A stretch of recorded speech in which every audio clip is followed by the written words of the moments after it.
Welcome to the Ondas Inc. Fourth Quarter and Fiscal Year 2025 conference call. All participants will be in a listen-only mode.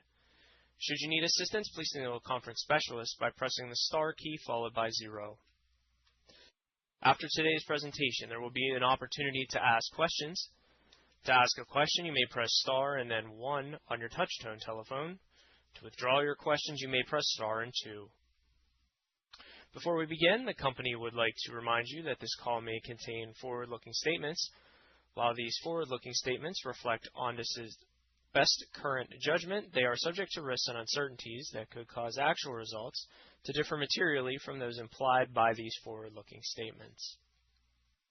These risk factors are discussed in Ondas periodic SEC filings and in the earnings press release issued on Monday, which are both available on the company's website. Ondas undertakes no obligation to revise or update any forward-looking statements to reflect future events or circumstances except as required by law. During this call, Ondas will refer to certain non-GAAP financial measures. These non-GAAP measures are not prepared in accordance with generally accepted accounting principles. A reconciliation of the non-GAAP financial measures to the most directly comparable GAAP measures is shown in our press release issued on Monday, which is available at the Investor Relations section of our website. This non-GAAP information is provided as a supplement to, not as a substitute for, or as superior to, measures of financial performance prepared in accordance with GAAP. However, management believes these non-GAAP measures provide investors with valuable information on the underlying trends of our business. Please also note today's event is being recorded. At this time, I would like to turn the floor over to Eric Brock, Chairman and CEO. Please go ahead. Thank you, Operator, and good morning. We appreciate you joining us today and for your continued interest in Ondas. Let me start by setting the stage for today's discussion. Simply put, Ondas is delivering on the core and strategic growth plan we have consistently outlined over the past year. We are doing what we said we would do. We are seeing strong momentum across the business. Revenue growth and increasing market adoption are validating our strategy. At the same time, our acquisitions are adding meaningful strategic value and expanding the scope of what we can deliver to customers. Importantly, this is not happening in isolation. Our business strategy is actively driving the build-out of a scaled operating platform, one that is designed to support global deployment, localization, and long-term growth.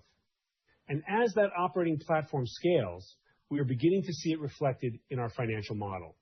So when you look at Ondas today, what you're really seeing is a company where strategy is translating into execution, execution is building the platform, and the platform is driving financial outcomes. We believe this dynamic positions us for significant upside as we move through 2026 and beyond. So let's turn to the agenda. I want to highlight that today's investor update will be a bit different than our typical earnings call. We're now at the end of March, and importantly, we provided a comprehensive strategic update at our OAS Investor Day in January, along with additional financial and business updates throughout the quarter. So rather than walking you through a detailed recap of 2025, we're going to focus today on the transformation of Ondas and how that transformation has continued to accelerate into the first quarter of 2026. Note that we expect our prepared remarks to be on the longer side this morning, considering the significant activity at Ondas in recent months. Our goal is to give you a clear view of how the business is scaling across our technology portfolio, our expanding operating platform and go-to-market strategy, and the rapid maturation of our financial model. We'll begin with a brief introduction and then discuss our new joint venture with Heidelberg, Ondas Autonomous Systems, which is a key component of our European strategy. We'll also cover the Worldview acquisition announced on Monday, which is scheduled to close in Q2 2026, along with our partnership with Palantir and how together we are building a scalable, software-defined, multi-domain ISR platform. Neil will then provide a brief financial review. After that, we will provide a brief update on Ondas Networks and then focus on Ondas Autonomous Systems and our strategic growth program and emphasize how we are creating and compounding value as we scale the business. We'll close with our outlook and then open the call for questions. I'm pleased to be joined this morning by key members of our leadership team, including Neil Laird, our Chief Financial Officer, Oshri Lugassy, Co-CEO of Ondas Autonomous Systems, and Meir Kleiner, President of OAS, all of whom are quite familiar to you. Neil and I will lead today's presentation, and we'll aim to be efficient with your time. Oshri and Meir will be available during the Q&A to address questions, particularly details around our technology platforms, operations, and growth initiatives. I will continue now by highlighting the momentum we are seeing across the business and, importantly, how that momentum is accelerating into 2026. Starting with 2025, we delivered strong performance across both our core business and our strategic initiatives. We generated over $50 million in revenue, well ahead of our earlier targets, and exited the year with a significantly expanded backlog, reflecting growing customer demand and market adoption. At the same time, we are raising our 2026 revenue outlook to at least $375 million, representing a substantial step up from prior expectations. This reflects both the strength of our core business and the impact of our strategic growth program. Importantly, we are investing ahead of that growth, particularly in the first half of 2026, to support what we expect to be a significant revenue ramp in the back half of the year and beyond. On the strategic side, we've made meaningful progress accelerating the build-out of our systems of systems platform.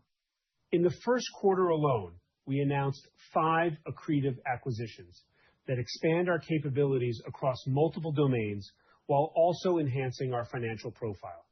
We've done this with a highly attractive capital position, ending the year with a pro forma cash balance of over $1.5 billion, which gives us the flexibility to continue executing our strategy at scale.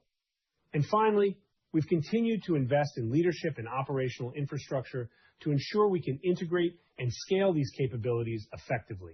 So when you step back, what you see is a business that not only exceeded expectations in 2025, but has also accelerated its strategic roadmap, and we are carrying that momentum into 2026 with a high degree of confidence. I'm excited to introduce ONBERG, our European joint venture with Heidelberg, a key step in Ondas's global expansion and our localized go-to-market platform for Europe. Delivering defense and security solutions today requires more than advanced technology. It demands local manufacturing, talent, and alignment with national and regional priorities. This is especially true in Europe, where defense spending is rising to rapidly deploy modern capabilities, including unmanned and autonomous systems. ONBERG is our answer to this market need. This joint venture with Heidelberg, a leading German industrial platform, provides local manufacturing, engineering, and lifecycle support that meet European sovereignty requirements. Heidelberg's established relationships with government and defense procurement channels across Germany and NATO-aligned customers further strengthen our position. By combining Ondas's systems of systems expertise with Heidelberg's local infrastructure, we're creating a sovereign-aligned platform ready to deliver large-scale programs across the EU. ONBERG has already identified strong demand for OAS platforms, particularly in Germany and Ukraine, where requirements for autonomous systems are immediate. Strategically, ONBERG enables us to participate directly in European programs as a localized provider critical to winning in this market. Financially, ONBERG represents significant upside. While our current European business is growing, our forecasts do not yet include new incremental revenue from ONBERG. As ONBERG becomes operational in the coming months, we expect it to drive meaningful growth beyond our existing targets. Ondas holds a 51% controlling interest in ONBERG, ensuring we capture the value as the platform scales. So overall, ONBERG is an important extension of our global strategy, localizing our platform, expanding our addressable market, and positioning Ondas to participate in one of the fastest-growing defense markets in the world. Let me now turn to what we believe is one of the most important strategic developments for Ondas, the acquisition of Worldview and our partnership with Palantir. Starting with Worldview, this acquisition brings a unique and highly strategic capability into our platform: persistent sensing in the stratosphere. The stratosphere sits between traditional airspace and low Earth orbit, and it is increasingly being recognized as a critical domain for defense, homeland security, and commercial ISR applications. By adding the stratospheric layer, we are accelerating the build-out of our systems of systems architecture, expanding from ground and air into a truly multi-domain ISR platform. Now, equally important is how this capability is being integrated, and that's where Palantir comes in. We are very excited about our partnership. We believe Palantir is one of the most important force multipliers for Ondas as we scale this platform globally. Through this relationship, we have access to Palantir's full AIP software stack, from operational platforms like Warp Speed and Foundry to mission-critical systems including Maven and advanced command and control capabilities. This enables a software-defined ISR architecture where data across stratospheric, aerial, and ground systems is fused in real time into actionable intelligence. Importantly, this is not just technology integration, it is an active commercial partnership. We are already working together on market development, pursuing tailored solutions and program opportunities where our combined capabilities are differentiated. Palantir is also engaged strategically as we expand our layered ISR platform, helping shape how we scale over time. So when you step back, the combination of Worldview, Ondas, and Palantir is creating something unique, a scalable, multi-layered ISR platform that integrates sensing, data, and decision-making into a unified operational system. We believe this platform positions us extremely well for the next generation of defense and intelligence programs, and we expect this partnership to be a meaningful driver of upside as we move through 2026 and into 2027, accelerating our ability to penetrate what we see as a large and high-value market opportunity for layered ISR systems at scale. Before we go deeper into the Worldview platform and how it fits into our broader ISR strategy, I want to take a moment to introduce Ryan Hartman, President and CEO of Worldview. The entire Ondas leadership team, including Oshri and myself, is excited to partner with Ryan and the Worldview team as we accelerate our systems of systems roadmap. Ryan is a true industry pioneer with critical experience across Raytheon and in situ, as well as serving as the UAS representative on the FAA Next Gen Advisory Committee and on the FAA Drone Advisory Committee. He brings a proven track record of scaling advanced aerospace technologies into real-world, mission-critical deployment. We believe Ryan and his team will be instrumental in scaling this platform and capturing the significant opportunities ahead, particularly in the United States, as we expand across defense, intelligence, and homeland security markets. Ryan will walk you through the Worldview platform, including the Stratolite system, key use cases, and how this integrates into our broader, software-defined, multi-domain ISR architecture. He'll also touch on how our partnership with Palantir is helping us accelerate market development and expand program opportunities. Ryan, over to you. Thank you, Eric. The team at Worldview is thrilled to join forces with Ondas and excited about working closely with you and the entire leadership team across Ondas and OAS. I also appreciate the opportunity to be here today with our investors. I'm excited to share our vision for an interconnected, intelligent, multi-domain ISR ecosystem and why Worldview is such an important part of that future. At Worldview, we have helped make the stratosphere an operational domain. For a long time, the stratosphere was largely overlooked. It sits between traditional aircraft operations and space. It was understood scientifically, but it had not been fully operationalized for persistent sensing. That changed in a very visible way in early 2023 when a Chinese high-altitude balloon incident reshaped how governments think about the strategic importance of the stratosphere. Worldview is uniquely positioned to meet the growing demand for stratospheric intelligence, surveillance, and reconnaissance from the U.S. Department of War, Department of Homeland Security, allied governments across the world, and an expanding range of commercial customers. We build stratospheric platforms that can remain over an area of interest for 30 days or more. We do that by using the 4 directional wind bands that exist at different altitudes in the stratosphere. By changing altitude with ballasted air, we can navigate or station keep over a target area. It is simple in principle, but complex in execution because you are steering a month-long mission using stratospheric physics. Navigation becomes a vertical decision that creates a horizontal result. We call these platforms Stratolites. Stratolites operate in the stratosphere, an often overlooked but strategically important layer of the atmosphere. They deliver a unique combination of persistence, proximity, resolution, and flexibility. UAVs are precise and responsive, but their endurance is measured in hours. Satellites are global and predictable, but they operate in fixed orbits with limited revisit. Stratollite fill the gap between those two domains. They can deliver higher resolution sensing than satellites with much longer endurance than UAVs. And we have built this as a flexible platform architecture, not a single-purpose asset. We have designed a family of Stratollites in different shapes and sizes to meet different mission requirements, from long-duration, navigable, altitude-controlled systems with high size, weight, and power capacity to shorter duration, tactical free-float systems. On top of that, we configure payloads to the mission. Whether a customer needs electro-optical data, hyperspectral imaging, infrared sensing, communications capabilities, or a combination of any of those and more, we can tailor the system to the objective. That configurable architecture allows us to serve a broad mix of defense and commercial missions, from maritime surveillance and in-theater operations to border security, critical infrastructure, energy, mining, disaster response, and wildfire monitoring. Today, we are seeing demand expand as more customers understand the strategic and economic value of persistent sensing and insight from the stratosphere. Right now, for example, stratospheric platforms like ours are being contemplated as a key layer of the trillion-dollar Golden Dome system. We are also actively preparing for the inclusion of our technology in support of active U.S. Department of War operations like Epic Fury. But the stratosphere is only one domain. It offers unique advantages just as UAVs, land systems, and space-based assets offer their own unique advantages. Even within the UAV segment, different classes of systems serve very different operational needs. And that is exactly what both Worldview and Ondas recognized independently and early.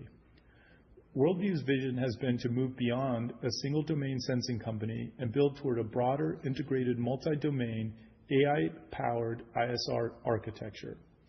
Ondas has been pursuing a highly complementary vision, building a portfolio of autonomous systems across adjacent domains with the same underlying belief that the future of ISR is not platform by platform, it is networked, interoperable, and decision-centric. That shared vision is why joining forces made so much sense. This is not a case of one company plugging into another company's roadmap. It is the combination of two companies that were moving toward the same future from different points of strength. Worldview brings the stratospheric layer and a heritage of persistent sensing. Ondas brings complementary autonomous systems and a heritage of building toward multi-domain integration. Together, we can move faster and build more cohesively than either company could alone. Because the broader ISR market still has a structural problem today. Across the industry, most systems still operate in walled gardens. Separate data feeds, separate tools, separate teams, separate timelines. Customers are left stitching together fragments just to understand what is happening, let alone act on it. The operator should not have to care which domain the data came from. The operator should care whether the decision is right, fast, and accountable. By joining forces with Ondas, and through our recently announced partnership with Palantir, we are building a true system of systems, unified intelligence with one operational picture. That means one workflow language and one set of decision loops that can task the right asset at the right moment. If you need persistence and proximity, the stratosphere can hold station and support edge inference close to the area of interest. If you need precision and rapid tactical response, a UAV or land-based system can execute the mission. If you need broader context, additional domains like satellites can complete the frame. What makes that multi-domain picture operational is the Palantir-powered AI infrastructure we are building underneath it. At the operations layer, it helps increase efficiency across planning, production, mission management, and fleet coordination by connecting workflows that are often fragmented today. At the mission layer, it enables edge inference that can ingest, fuse, and contextualize data from across these domains into a single operational picture. The result is not just more visibility. It is decision-ready insight that helps operators understand what matters, act faster, and do so with greater confidence. Operationally, this also creates a more unified structure. It allows the portfolio companies to maintain their platform-centric expertise while benefiting from a common ISR toolset, shared tasking, processing, exploitation, and dissemination workflows, and shared support functions where that creates leverage. The simplest way to think about it is this: we are connecting persistence, autonomy, and AI into one operational workflow in a way that has not existed before. We are building what we call an interconnected intelligence ecosystem. In practical terms, that means connecting platforms, sensors, software, and operators so customers can move from data to decisions faster. And that is where we believe the market is going. It is not enough to collect more data. The value is turning that data into decisions faster, more coherently, and across domains. We believe the future of ISR is multi-domain, interoperable, and decision-centric. Worldview brings the stratospheric layer, Ondas brings complementary autonomous systems, and Palantir brings the software and AI backbone. Together, we're building a more connected way to operate. Eric, I'll hand it back to you. Thank you. I will now hand the call to Neil to provide a detailed financial update. Thank you, Eric. We are pleased to report strong fourth quarter and full year results, which we believe represent an inflection point in the growth of the business, both organically and through our strategic growth program. We believe these results validate both the strength of our core business and the scalability of our operating model as we move into a significantly larger phase of growth. Revenue in the fourth quarter was $30.1 million, up 629% year over year and nearly 200% sequentially from the third quarter. This performance was at the high end of our preliminary guidance and reflects strong demand across our Ondas Autonomous Systems segment. Importantly, organic revenue growth was also strong, increasing 63% year over year, driven by continued deliveries of Iron Drone and Optimus systems. Gross profit was $12.7 million, representing a 42% gross margin, a significant improvement from 21% in the prior year and 26% in the third quarter. This reflects both favorable product mix and the benefits of scaling revenue across our cost base. Operating expenses increased to $36.1 million, driven primarily by investments in personnel and infrastructure to support the scaling of our operating platform, as well as increased activity related to our acquisition program. We view these investments as intentional and necessary to support the significant revenue growth we expect in 2026 and beyond. Let me briefly address the movement in other expenses during the quarter, which was primarily driven by a non-cash accounting item related to our October 2025 financing. As a result of the structure of that financing, certain warrants are required to be classified as a liability and marked to market each reporting period using a Black-Scholes valuation methodology. In the fourth quarter, this resulted in a non-cash charge of approximately $82.2 million, which is reflected in other expenses. Importantly, this charge is purely accounting driven and does not impact our cash position, operations, or the underlying economics of the business. The valuation of these warrants can fluctuate meaningfully from period to period based on factors such as our stock price, volatility assumptions, and time to maturity, and as a result, we expect this line item to introduce variability into our reported earnings going forward. We believe it is important for investors to focus on the underlying operating performance of the business, where we are seeing strong revenue growth, expanding backlog, and continued execution of our strategic plan. I also note that this non-cash charge was partially offset by approximately $10.7 million of other income, primarily driven by interest earned on our cash balances following our recent capital raises. Cash operating expenses were $23.6 million. A summary of cash operating expenses was included as a table in our earnings release and as an appendix to this presentation. Net loss for the quarter was $101 million, driven by the $82.2 million non-cash charge related to warrants discussed above. Adjusted EBITDA was a loss of $9.9 million compared to $7 million in the prior year. Overall, the financial results reflect a business that is scaling rapidly, investing ahead of growth, and beginning to demonstrate the operating leverage embedded in our model. Turning to our full year results. For 2025, we generated $50.7 million in revenue, representing 605% growth compared to $7.2 million in 2024, and at the high end of our previously issued guidance range. This level of growth reflects both strong execution in our core business and the early impact of our strategic growth program. Full-year gross margin improved significantly to 40% compared to 5% in the prior year, driven by higher volumes and improved product mix, particularly in the fourth quarter. For the full year, other expense was primarily driven by the previously discussed non-cash warrant revaluation related to our October 2025 financing, resulting in an $82.2 million charge for the year.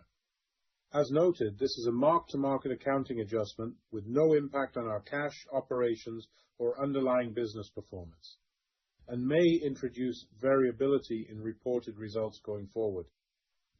This non-cash expense was partially offset by approximately $7.7 million of other income, primarily from interest earned on our cash balances. Cash operating expenses were $53 million. Net loss for the year was $133.4 million, with the warrant, accounting, and other non-cash expenses being major contributors to the increase year over year. Adjusted EBITDA for the full year was a loss of $31.3 million compared to a loss of $28.5 million in 2024, reflecting increased investment in personnel, infrastructure, and integration to support the next phase of growth. Now turning to our cash flow and capital position. We ended the year with $594 million in cash equivalents, and restricted cash, compared to $30 million at the end of 2024. As Eric noted earlier, following our recent capital raise, our pro forma cash balance is over $1.5 billion, providing significant financial flexibility to execute our growth strategy. Cash used in operating activities for the full year was $38.7 million, compared to $33.5 million in 2024. This includes approximately a $10.7 million increase in accounts receivable in line with revenue growth. Cash used in investing activities was $260 million, the majority of which, approximately $207 million, was deployed into acquisitions as part of our strategic growth program. In addition, we invested approximately $51 million into short and long-term investments, including a number of strategic investments. These investments are aligned with our broader platform strategy. They support key partners, enhance access to critical technologies, improve supply chain efficiency, and we believe will generate attractive returns over time. Cash provided by financing activities was $863 million, primarily from our equity offerings throughout the year, along with proceeds from warrant and option exercises. Looking ahead, we expect cash efficiency to improve over the course of 2026 as revenue and gross profit scale. We do expect higher cash usage in the first half of the year, reflecting continued investment ahead of growth. However, as we move through the second half, we expect to see meaningful improvement driven by operating leverage, particularly within our OAS segment. Turning to the balance sheet. We believe Ondas now has one of the strongest balance sheets in the sector and a key competitive advantage as we scale the business. We ended the year with $594 million in cash, and following our January equity raise, our pro forma cash position increased to approximately $1.5 billion. This provides us with significant financial capacity to execute on both our organic growth and strategic initiatives. At the same time, the balance sheet was further strengthened by reducing debt by approximately $41.7 million during the year, leaving only a modest debt profile at year-end held by certain subsidiaries, including Ondas Networks. The previously discussed warrant liability was recorded at $489 million at year-end, and again this liability is expected to fluctuate higher and lower, perhaps significantly, quarter to quarter based upon Ondas share price and other values relevant for Black-Scholes valuation, and quarterly changes in this measure will result in non-cash impacts on our GAAP net income. As a result, our shareholders' equity has increased to approximately $441 million, compared to just $17 million at the end of 2024. So overall, we've significantly improved both the scale and the quality of the balance sheet, positioning the company with the capital, flexibility, and cost of capital advantage to support our growth strategy. With that, I'll turn the call back over to Eric. Thank you, Neil. I want to take a moment to expand on what Neil discussed regarding our balance sheet and liquidity, because we believe this is a key differentiator for Ondas. We are benefiting from strong and growing investor support. That support is reflected not only in the strength of our balance sheet, but also in our continued access to capital and a clear cost of capital advantage relative to many subscale competitors in our sector. Since June of 2025, we have raised approximately $1.8 billion, including the $1 billion financing we completed in January of this year. That January financing was led by a large U.S.-based institutional investor who knows the Ondas business well and has been a longtime supporter of the company. Importantly, the pre-funded warrants associated with that financing have been fully exercised and are in the share count, and we believe the investor currently holds less than 5% of our outstanding shares. More broadly, we are seeing continued growth in our institutional ownership base. Based on Capital IQ data, institutions now hold approximately 33% of our shares. We are actively working to further broaden that base, and we believe Ondas is well positioned for inclusion in additional indices, including the Russell 2000, as we move through 2026. So overall, we see our capital position and investor support as a meaningful competitive advantage, one that enables us to execute our strategy at scale. Let me briefly touch on Ondas Networks. 2025 was an important year for Ondas Networks, highlighted by the formal adoption of our IEEE 802.16, or .16, technology by the Association of American Railroads as the communications protocol for the next generation head of train, end of train standard. This is a significant milestone and reflects years of development and validation, including our ongoing collaboration with MxV Rail. More broadly, the AAR has now signaled its intent to adopt .16 across all of its communications networks, which we believe confirms Ondas Networks' position as a foundational technology provider for next-generation rail communications. This is a very important development given the large total addressable market with the Class 1 rails in North America, and underpins what we believe is substantial value underlying Ondas Networks' software-defined networking capability and the network upgrade opportunity that will eventually accrue to Ondas shareholders.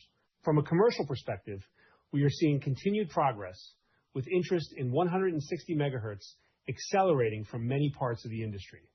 We are now engaged with all Class 1 railroads and are advancing multiple in-field proof of concept deployments, particularly around 160 MHz network applications. These efforts are generating strong feedback, and we expect to begin converting these into commercial opportunities in the second half of 2026.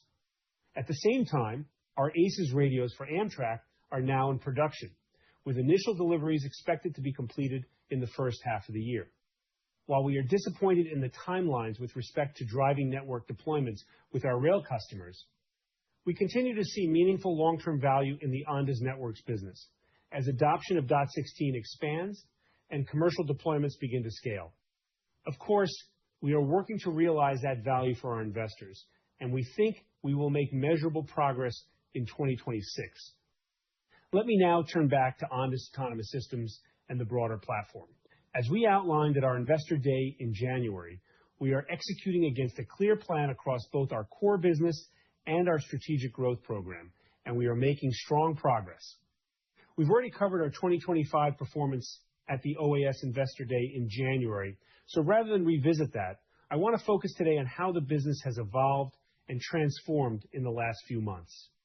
Specifically, I want to walk you through how we've expanded our technology and capabilities, how we are now positioned across multiple high-value market segments, and how we have significantly broadened our operating platform. What you'll see in the next few slides is the result of that transformation, how Ondas is evolving into a scaled, multi-domain autonomy platform with the ability to deliver integrated solutions at a global level. This is where the strategy becomes visible in the platform we've built. As depicted on this slide, Ondas has undergone a significant transformation in just the last 9 months. I want to highlight the 5 new acquisitions from Q1 2026, Rotron, Mistral, Bird, Indo-Earth, and now Worldview, which have materially expanded both the scope and scale of our platform. Ryan Hartman and I shared details regarding Worldview and the strategic fit and roadmap earlier. We will also provide some context for the other acquired companies a bit later on the call. But make no mistake, these acquisitions are not just additive, they are highly strategic. We are adding mission-ready technologies, established customer relationships, and exceptional talent across multiple domains. This is accelerating the build-out of our systems of systems architecture and expanding our ability to deliver integrated solutions at scale, as these companies are also accelerating the scaling of our operating platform. At the same time, this transformation is having a direct impact on our financial model. We are building a significantly larger backlog, increasing our revenue base, and expanding our gross profit pool, all of which support operating leverage as we scale. And that operating leverage is what ultimately drives our path to profitability. So this is not just about growth, it's about building a platform that can scale efficiently and generate strong financial outcomes over time. This is a step change in the scale and maturity of the Ondas operating and financial platform. Just 12 months ago, Ondas Autonomous Systems was primarily focused on 2 markets, ISR and counter-UAS, with 2 core platforms, the Optimus system and Iron Drone Raider. Today, that has changed significantly. Our market opportunity set has been transformed. We are now positioned across 4 high-value defense technology verticals, including counter-UAS, ISR, loitering munitions and one-way attack systems, and unmanned ground vehicles. And with the addition of Worldview, we've extended that capability even further into the stratosphere, adding an entirely new domain to our aerial and ground capabilities. So what you're seeing is a substantial expansion, not only in our technology base, but also in the financial opportunities available for Ondas. We've moved from a focused set of capabilities into a broad multi-domain platform positioned to compete across some of the fastest growing segments in the global defense market.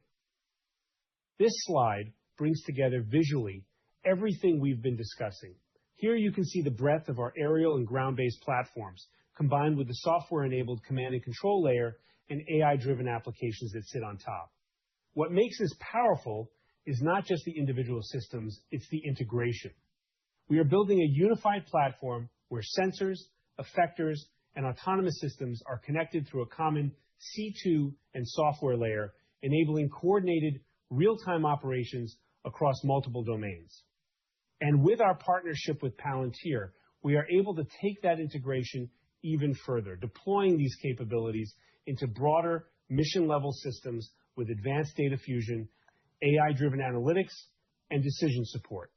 So rather than offering standalone products, we are delivering an integrated operational capability, one that allows customers and partners like Palantir to move from data to decisions faster and to execute missions more effectively.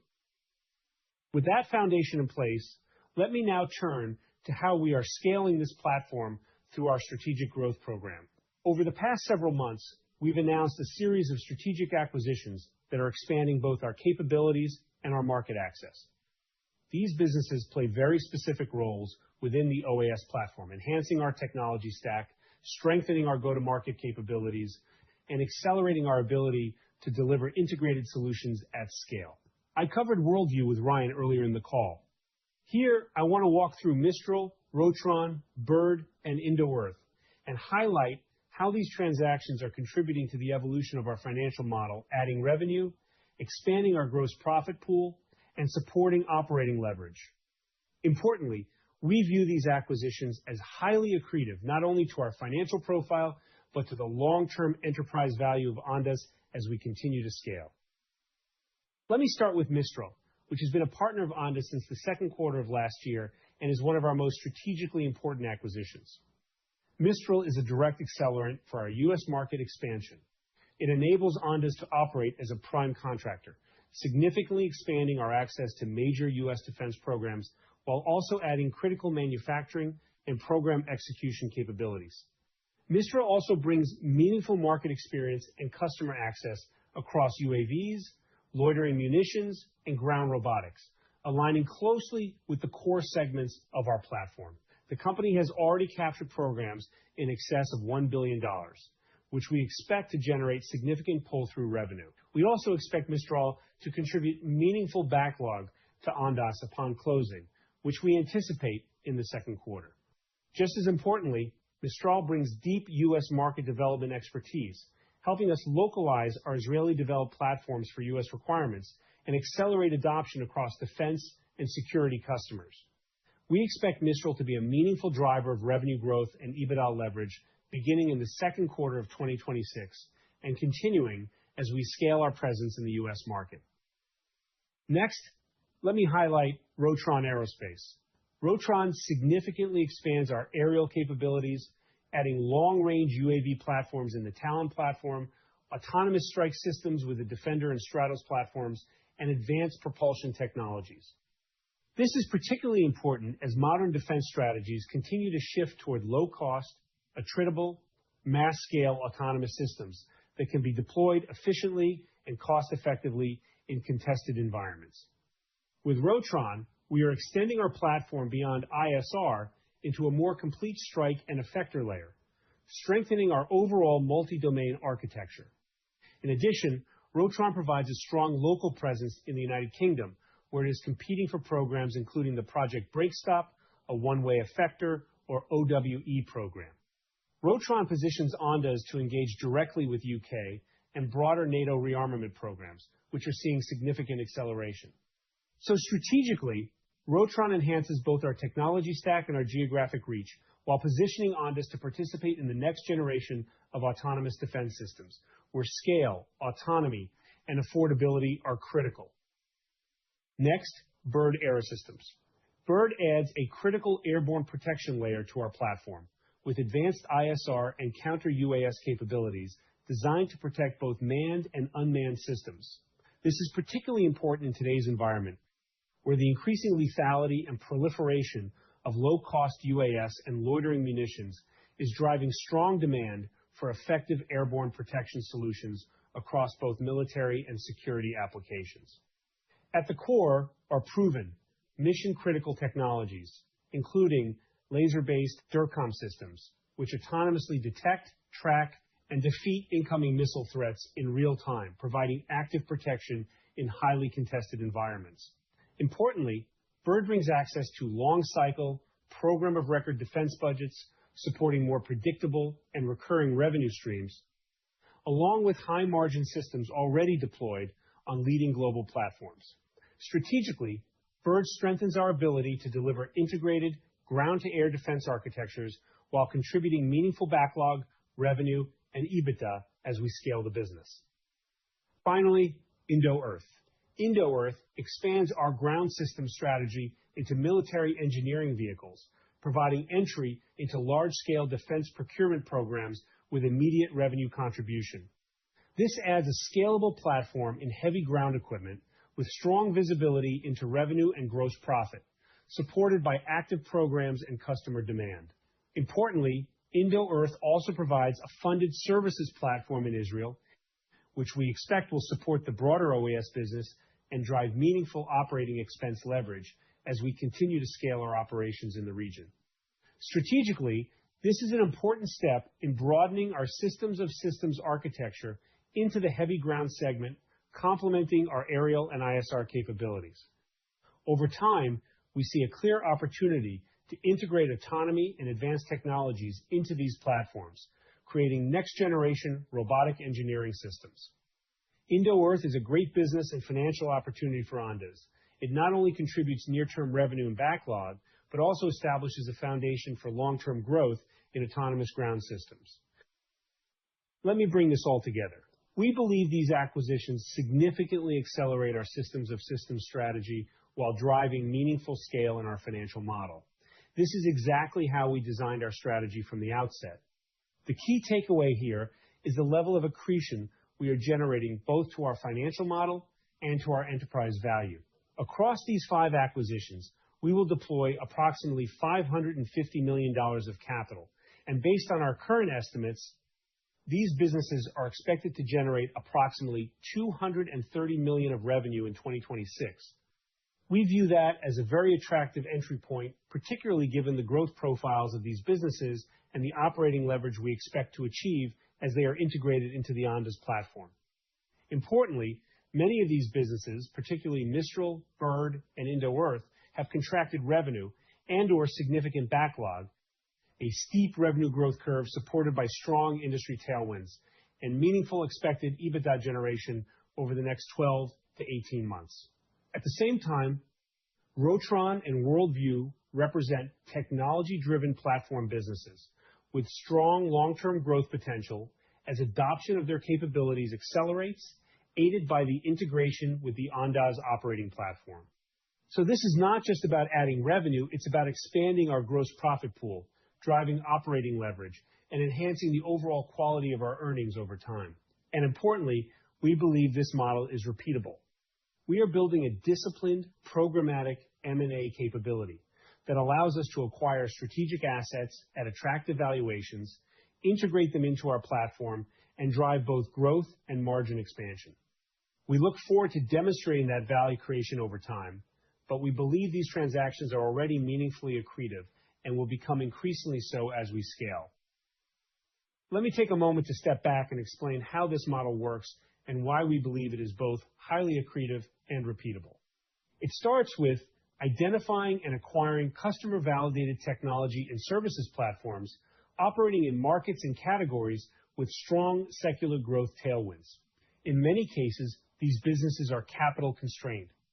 They have strong products and market demand, but lack the capital and infrastructure to fully scale, making Ondas an attractive partner to support the next leg of business growth and value creation. That allows us to acquire them at attractive entry valuations. At the same time, Ondas benefits from a premium valuation supported by the operating platform we've built and the capital our investors have provided. That creates a favorable dynamic where we can acquire high-quality assets at attractive valuations and integrate them into a scaled platform. That's what we refer to as day one value creation.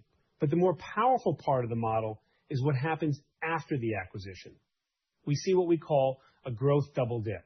First, these businesses benefit from the underlying growth in their markets. And second, they grow faster as part of the Ondas platform through our go-to-market capabilities, operational infrastructure, and access to capital. We are already seeing this in practice. Companies like Centrix and 4M, for example, are outperforming the assumptions we made when underwriting the acquisitions. The upside is driven by our growth double dip by virtue of their integration into the OAS platform. And beyond the individual businesses, there is also a portfolio effect. As we integrate these platforms into a systems of systems architecture and go to market with more complete, multi-domain solutions, we create greater value for customers, which we believe will drive higher revenue and improve margins over time. So overall, this is not just a series of acquisitions or a portfolio of capabilities. Our operating and financial models drive a compounding value creation flywheel, and we believe this strategic growth program will be a major driver of shareholder value in both the near and long term.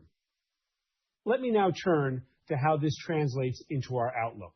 Here, we will focus on our key operating priorities and provide context on the M&A pipeline, as well as update our financial targets.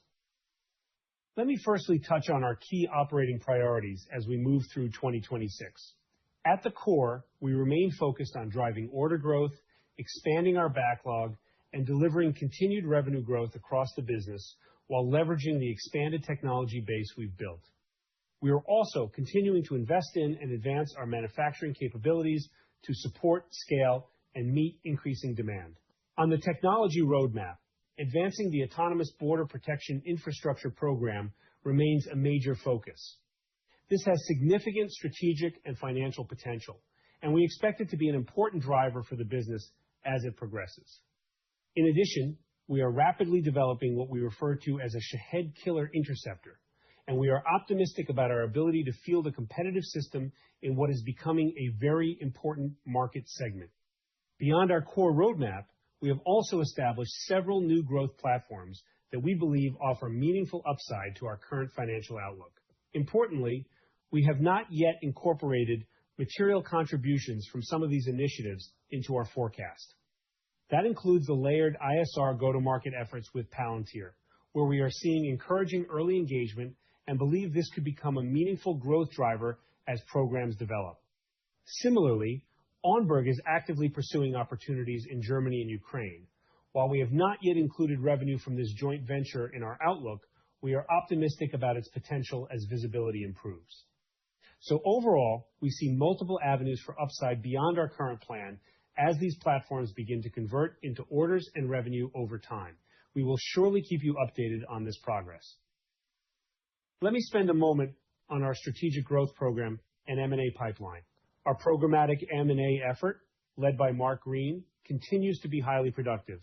We've built a disciplined team and process that spans technical, market, financial, and legal expertise, along with dedicated post-merger integration processes to ensure we can efficiently scale these businesses once acquired. As we continue to demonstrate execution, we are seeing increasing inbound interest, including from larger and more mature companies and their investors. We view this as strong validation of our platform and strategy.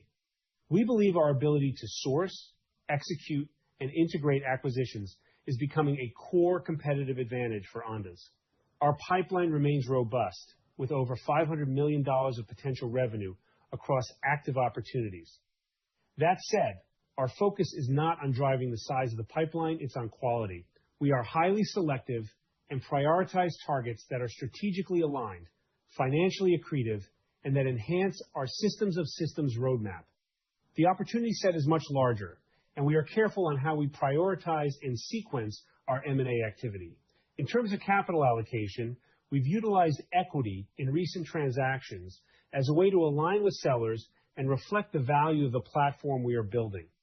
At the same time, we remain flexible. We will deploy both equity and cash as appropriate while maintaining a strong balance sheet. And finally, on the topic of dilution versus accretion, our focus is always on value creation. When we issue equity, the key question is what we are acquiring in return. As we've outlined, we believe these transactions are highly accretive, and we will continue to demonstrate that through our results over time. Let me now turn to our updated financial outlook. We are increasing our 2026 revenue target to at least $375 million, which represents more than a doubling of the outlook we provided at our Investor Day in January. This increase reflects upside across both our core business and the contribution from the acquisitions we have announced in the first quarter. For the first quarter, we expect revenue in the range of $38 to $40 million, representing strong year-over-year growth. The full impact of these acquisitions will build over time. In Q1, Bird is the only newly acquired company expected to contribute meaningfully, with the majority of revenue from acquisitions ramping from Q2 through the rest of the year. We also expect backlog to increase significantly in the first quarter, driven by continued order momentum in the core business, as well as the addition of backlog from the newly acquired companies. From an investment perspective, we will see increased operating expenses at both Ondas Inc. and OAS in the first and second quarter of 2026, as we continue to build out the team and infrastructure required to support a much larger enterprise. We view these investments as essential to enabling the next phase of growth, and we expect them to drive meaningful operating leverage over time as revenue scales. Importantly, we are maintaining our path to profitability. We expect our product companies to reach positive EBITDA in the third quarter of 2026, followed by OAS in the third quarter of 2027, and Ondas Inc. in the first quarter of 2028. And as we begin to integrate our recent acquisitions and realize the benefits of scale, we believe there is potential to accelerate these timelines. So overall, we believe our outlook reflects a business that is scaling rapidly with strong visibility, increasing momentum, and multiple opportunities for upside as we move through 2026 and beyond. Finally, the unmanned and autonomy sectors are transitioning from development to deployment, with end markets still early in a 10-plus year adoption cycle and increasing urgency for industry maturity. This creates a generational opportunity for leaders like Ondas, reinforcing our focus on executing the core and strategic growth plan. With that said, I want to thank you again for spending the time with us. Operator, we will now move to take investor questions. Ladies and gentlemen, at this time, if you would like to ask a question, please press star and then 1 using a touch-tone telephone. To withdraw your questions, you may press star and 2. If you are using a speakerphone, we do ask that you please pick up the handset prior to pressing the keys to ensure the best sound quality. Again, that is star and then 1 to ask a question. Our first question today comes from Austin Bowling from Needham. Please go ahead with your question. Hey guys, thanks for taking my question and congrats on all the solid results. The first question I had was just given kind of the increasing conflict we're seeing in the Middle East, how has the business may have progressed or order flow or interest since that conflict began? Hi Austin, thank you. So, without a doubt, that is driving more activity. So we're seeing more demand, more RFP, more urgency. And of course, that's also supporting the long-term thesis we have around how we're building our business and the markets and capabilities we're focused on. I'll ask Mayor Kleiner maybe to give some more texture to that answer. However, Mayor? Sure, guys. We believe we have the right products at the right time. Through our tech companies, we are well positioned in both ISR and counter UAS, which are the two of the most critical capabilities in today's operational environment. We are seeing a very strong demand right now, particularly for the system that we are already proven and deployed around the world. By the way, looking ahead, we don't see this as a short-term dynamic. If anything, once the current conflicts end, there will be a broader recognition that these threats are not going away. So the budget for the government and defense organization is going to increase dramatically, and hopefully we will be there to supply our capabilities with our tech companies. Thank you. All right. Thank you. And I guess just one follow-up for you guys. Really appreciate the color on kind of the revenue contribution from these recent and sizable acquisitions. For that 2026 kind of number you guys provide in the deck, should we assume that's what's going to be recognized, or is that kind of like a pro forma revenue number? So we've given you the target of at least $375 million. We have quite a bit of visibility. We did share some details around what I do believe, and I was emphasizing our conservative outlooks that we underwrote for the acquired companies in Q1. And I'd highlight that those numbers are full year outlooks. So, you got to consider the fact that we're going to only be consolidating the bulk of them over the last 3 quarters of the year. So that's the way to think about the math there. Okay. Well, thanks, guys. Keep up all the great work. All right. Awesome. Thank you. Our next question comes from John Sigmund from Stifel. Please go ahead with your question. Hey, good morning. Thanks for taking my question. So the multi-layered ISR, appreciate all the details on Worldview. It's been a challenge for the military and industry just to stick even a single pair of these sensors together. Can you comment a bit on how the customers are going to procure this ambitious capability? And is it possible we'll see some near-term contracts, or is this something that Ondas might participate as a prime, or is this as a sub to Palantir or somebody else? Thank you. All right. Great questions, John. And I'm going to ask Ryan to provide some context. Ryan? Yeah, John, great question. So in the near term, we expect contracts for the single domains and procuring intelligence, surveillance, and reconnaissance as a service from those domains. The strategy that we have for a service or a system of systems will ultimately give us the ability to contract for multi-domain with single customers. So we're seeing movement in the customer base to procure multi-domain through single sources. And the partnership with Palantir enables us to provide a portal for customers to be able to access that multi-domain ISR. So, it'll take some time to build out the Palantir layer of the technology.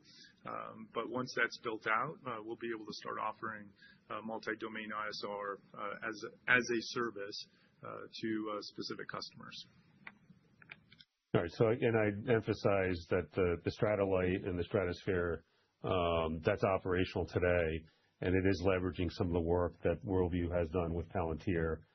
So we're demonstrating the value, and we do believe we're going to be able to integrate it into other layers that Ondas has and will have in the future. Thank you. And then maybe just one on Mistral, great acquisition there. I think most of us are familiar with the Hero system, but our sense is it's more diversified than just that product line. You mentioned $1 billion IDIQ, which is the Hero. Just can you talk a bit more about the other products they produce? Thanks again. Yeah, John, that's a great point. The Hero is an important product line and program for Mistral, but they do have a bunch of other active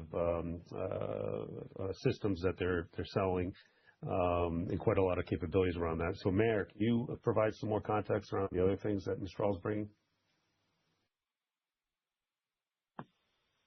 Sorry, Eric, it was hard to hear. Can you repeat on the question, please?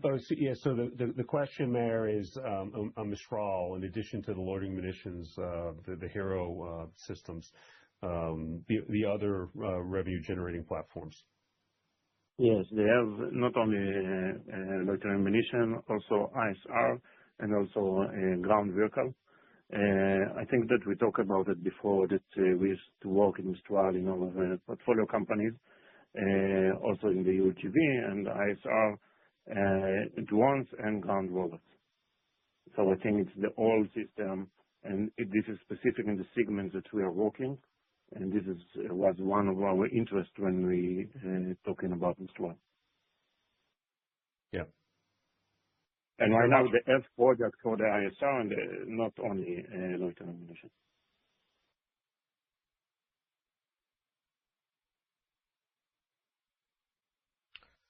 Our next question comes from Timothy Horan from Oppenheimer. Please go ahead with your question.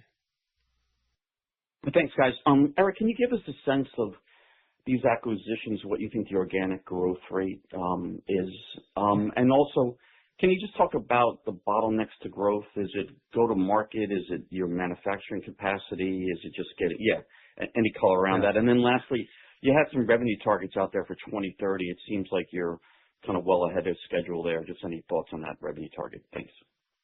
Yeah, so I'll start with the last observation, and I agree with that. So, we're quite confident with the businesses that we've put together here, the momentum we have, the success we think we're demonstrating with the model, that $1.5 billion target is very visible. So coming back to the first question, we did, if you look at Ondas and the core as it was ending 2025, the full year pro forma revenue would have been in the $90 to $95 million range. So clearly we were looking for significant growth. When we started the year, and we shared that $175 million target at our OAS Investor Day in January. And I would say that in our increase here to 375, we see that core growth even stronger. So we feel really good with our visibility, and we think the growth is going to remain significant going into 27 for sure and beyond. And what's the bottlenecks to growth? Do you have the manufacturing capacity? Do you have the salespeople? Yeah, there's no bottlenecks to what we've laid out, but of course we're going to have to continue because we have the capacity identified, and we have been building aggressively the OAS platform, which we've emphasized on this call today. We're going to continue to do that. We're also investing in the integration so that the acquired companies can leverage the OAS platform out of the gates to its greatest extent. So at the same time, of course, this is quite a significant revenue ramp. and business opportunities. So we're going to have to build the manufacturing capacity and partners as we're going forward.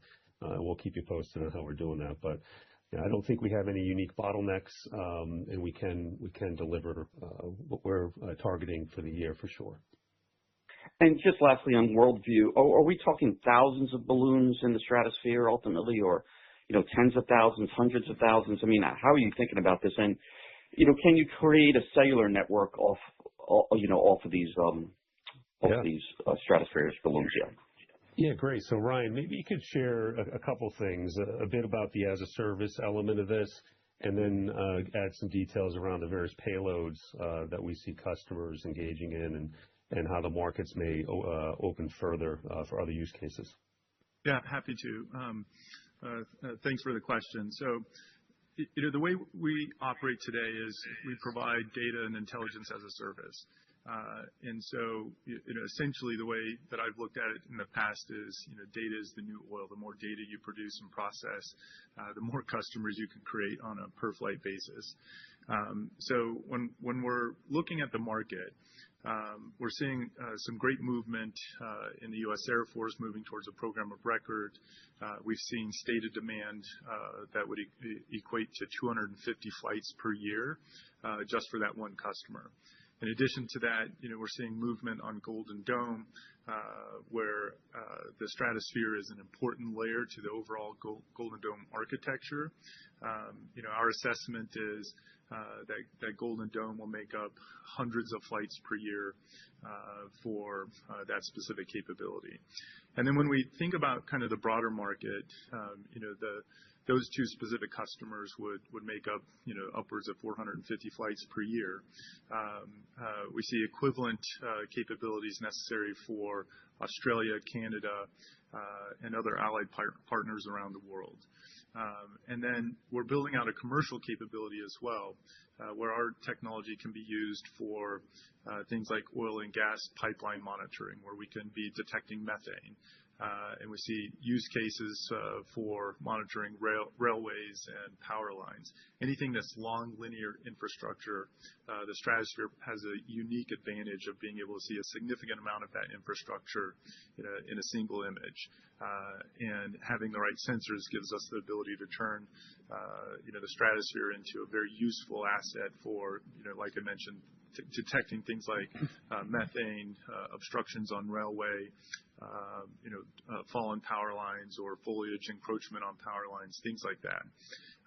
And then on the communications question, yes, absolutely. We can provide a unique mesh networking and/or 4G, 5G connectivity from our platforms. So as we start to build out the commercial side, we'll leverage the size, weight, and power of the Stratolite to be able to carry multiple sensors or multiple capabilities on a single flight that ultimately increases the gross margin per flight and produces significant revenue on a single flight. So we're quite excited about the number of use cases, excited about the growth, and not just the defense market, but the commercial market as well. So to answer your question specifically, are we talking hundreds, thousands, or tens of thousands? I believe at scale we'll be operating thousands of flights per year, and something on the order of 50% gross margin on a per flight basis. Thank you. Our next question comes from Max Michaelis from Lake Street Capital Markets. Please go ahead with your question. Hey guys, thanks for taking my question. If we go back to the core business, Iron Drone and Optimus, I know you gave out guidance, I think it was last fall or summer. You talked about a $25 million to $45 million in 2026. I was curious if you can kind of update us on what that looks like now. I know I just kind of want to get an idea of sort of the organic growth rate of the original core business. I think that what I'll say, Max, is that the growth rate there is similar to what I've outlined by giving you the tools with the 90 to 95 core, which is essentially doubling this year. And what I'll add is that we're seeing particular strength on the counter drone side with both Iron Drone and Centrix, and that's going to be growing faster than Optimus. Okay, and that kind of leads into my next question. I was just hoping you can kind of call out maybe some of the 2025 acquisitions, ones that are sort of outperforming your original expectations. It's probably too soon to call any out on the 2026 acquisitions, but anything that helps kind of around the 2025 acquisitions. It's a good question. I think I can say we're very happy with all the companies and how they're performing. I did highlight in the prepared remarks Centrix and 4M, and I've done that because those are some deals that we've announced recently during the fourth quarter. With that said, RoboTeam seeing significant demand in ApeiroMotion as well. So, I'm expecting that we'll be able to demonstrate that they're outperforming as well to you this year. So we're pretty happy with the portfolio we've put together. Awesome. Thanks, guys. Thank you. Our next question comes from Michael Legg from Ladenburg. Please go ahead with your question. Thanks. Congrats on all the success today. Can you talk a little bit about the integration of all these acquisitions and how you're doing that internally, keeping management, et cetera? Thanks. Yeah, sure. So, we have established at both OAS and the Ondas level what we call PMI activities. So it's the post-merger integration activities. And that's a very important part of the story there. It's making sure communications across the companies and up and down, right? So we can get that operating leverage is optimized. So we're going to continue to invest in that PMI activity because it's critical. Otherwise, we're very happy with retention, and that's something we're obviously sizing up before we enter into acquisitions. I think what we see from the companies we acquire is there's a lot of excitement to join Ondas because we're creating more opportunities for them to really grow the business that they've worked so hard to create. So, I think the talent that's coming on and the way we're motivating them. Obviously, there's compensation plans that do that properly. But it's an exciting place because we're putting together this go-to-market model that makes the original objectives from these leadership teams around building their businesses. Everything we're just creating more opportunity for them. So, and I think that's just going to reinforce as we continue to deliver on the operating and financial plan we have shared with you today. Great, thanks. And then just a follow-up question. On the systems approach, can you talk about how much of that you think will come from Ondas internal systems and how much will be third-party coordinations? So if you look at the internal or the core, as I describe it, that's going to continue to grow. So as I said on the call, if you were with us 12 months ago, we were of course very focused on Optimus and Iron Drone. As we ended the year, we had built out a UGV portfolio. We've expanded our aerial platforms in counter drone systems, so that becomes the new core. And then, of course, in the first quarter here, we've added even more exceptional platforms that do expand and they deepen and expand the systems capabilities. And Ryan shared a graphic there, which I thought was really important. It showed all the layers. And we're going to begin to pull them together. So I think you should expect us to add more layers, more valuable platforms that fit that model I shared around how they become very accretive to the operating plan, very accretive to customers, right? Customers are looking for companies like Ondas and Palantir to bring this together to make it scalable and valuable. So we'll continue on this path. Great, thanks. Congrats on the success. Yeah, thank you. Our next question comes from Alex Lattimore from Northland. Please go ahead with your question. Hey guys, great information here. Thanks for putting this together. This is very vivid. My question here was regarding the acquisition cadence. I was wondering if you could step through what the acquisition cadence will look like for this year and then potentially going forward. And then which capabilities are the highest priority in that pipeline, whether it's hardware, software, or different manufacturing assets? Yeah, good question. I'll start with the latter, then I'll get to the cadence. So, I think it's pretty straightforward. We're going to continue to deepen the aerial and ground capabilities. You do bring up a good point. The C2, the command and control capabilities, is another in sensors at the edge. You also see that in our strategic pipeline. So, I'm expecting to be able to bring more to the table there as software enablement becomes even more valuable. In terms of cadence, March was an interesting month because we had a bunch of deals. Many of them had been started months before, and came down, and we were able to get into definitive agreements right around the same time. So I wouldn't measure three or four deals a month. At the same time, there was active conversations, and they could be bunched, they could be sequenced with greater time in between. It just remains to be seen. But we will continue to pursue the strategic program because it is so valuable. Understood. And then regarding the C2 platform, I was wondering what your intentions are there. Are you planning to build or acquire, a sort of single pane of glass C2 platform to connect all your systems, or is that where Palantir comes in? And then what level of customer demand are you seeing for that? Yeah, so it's both. So, clearly, if you think about the systems, and then there's the systems of systems, each autonomous system has its own command and control because these can be deployed, as infrastructure or for specific use cases by specific customers. We need to make each system be able to be integrated with more with other systems, right? So we need to be able to plug into other command and control architectures, and we're able to. And then, of course, we're going through the Palantir activity, which is the broadest integration around systems of systems. So you're going to start to see us. It's really all of it. It's really at the system level. It's at say regional deployments, and then there's the wider deployments like the Palantir Maven system that becomes really important.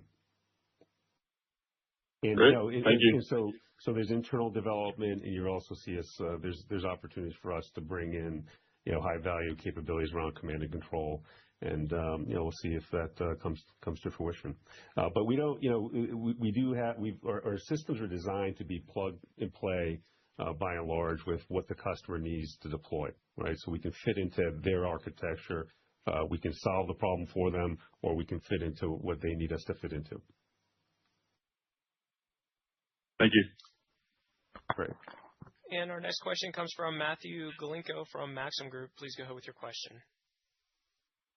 Hey, congrats on the results. Thanks for taking my questions. Is the onboard structure something you can repeat in other regions, or is it something you look to do elsewhere? It's a good question. So yes, it's something we can repeat. I'm not sure if we will. Europe was a particularly interesting opportunity for us because we have been building out our capabilities around systems, and you've heard us speak really strongly about the need to be local. And as we started to get to know Heidelberg, who's our partner, and understand their capabilities, it really made a lot of sense for us to join forces. So could you see us do that in other markets? I think so. But maybe we'll see how we proceed with Amberg first. I don't see another market with it as the same significance to do a joint venture as I do with what we're doing with Amberg. Got it. Thanks. And my follow-up is, as we look towards 2028 for positive adjusted EBITDA, can you kind of point to where we'll see OpEx leverage, kind of what line items? Like, are we going to continue to see R&D, kind of steady with, integration and then, program development, or kind of where will we see the leverage hit? Yeah, great question, and it's going to be hard for me to be specific. I do think R&D, we're going to continue to invest there. And I don't have a target at the moment for what that is going to be as a percentage of revenue. I think we're going to get sales and marketing and supply chain leverage. We're going to get gross margin leverage. So, the thesis here, and I think we're demonstrating that if you look at the manufacturing partnerships and the relationships we're building, is that when we can bring multiple platforms, and aerial, ground platforms, are really for a manufacturing partner and a component supplier very similar. You become more important to your component vendor. You become more important to your manufacturing partners, and that in the scale you provide to them, they can turn back to you with better pricing on cost of goods sold and things like that. So I think the leverage comes in cost of goods sold. It's going to come with sales and marketing because we're going to be getting larger deals, right, over time. And then there's the field services as well. When you have, I'll take Indo-Earth as an example. Indo-Earth, we have a Robo-Team, we have a ParaMotion. We have now built a very serious ground portfolio, and there's synergies around how we support customers in the field, right? We have folks out to service the dozers from Indo-Earth. They can be the same folks who can do that with the UGVs. So I think that those are the sorts of things we'll look at for efficiencies around the financial model. Great. Thank you. Sure. Thanks, Matt. And with that, we've reached the end of today's question and answer session. I'd like to turn the floor back over to Eric Brock for closing remarks. All right. Thank you, operator. And as we wrap the call, I want to say thank you again for spending time with us today. As we've discussed, we have had a strong start to 2026, and we're focused on sustaining that momentum throughout the year. We look forward to providing you more updates along the way as we do. And we're going to get back to doing the work, and we look forward to speaking again soon. Have a great day. And with that, ladies and gentlemen, we'll be concluding today's conference call and presentation. We thank you for joining. You may now disconnect your lines.